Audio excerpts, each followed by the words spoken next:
Welcome to Wire Paladin Stories. Stories, in fact, about the Old West.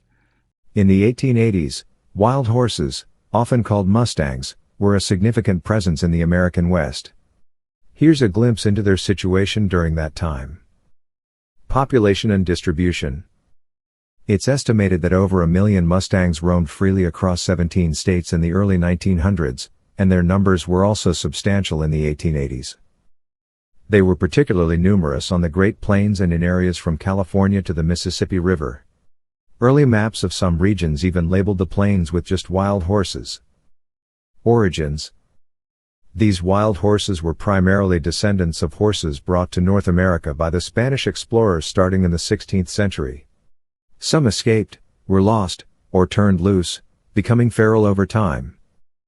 Characteristics. Mustangs were generally smaller but known for being hardy, strong, and sturdy. However, they had a reputation for being difficult to catch and tame, with a hot temperament that made domestication challenging. Interaction with humans. Cowboys. Cowboys encountered wild horses and sometimes engaged in mustanging, rounding them up for use as mounts or for bucking competitions in early rodeos. Indigenous peoples. Many Native American tribes had integrated horses into their lives, using them for hunting, transportation, and warfare. Some tribes, like the Nez Perce, selectively bred wild horses to create hardy and versatile breeds like the Appaloosa. The U.S. Army. The Army also valued mustangs for their stamina. Ecological role.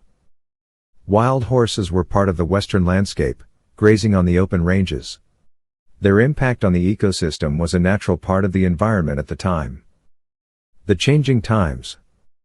The late 1800s marked a period of significant change in the West with increasing settlement, ranching, and the push to manage the land. This would eventually lead to changes in the wild horse populations and their management in the decades to come. In summary, in the 1880s, wild horses were a common sight across much of the American West, a legacy of Spanish introduction, and played a role in the lives of both settlers and Native American tribes. Like and subscribe so you won't miss the next Wire Paladin story. Thanks for stopping by.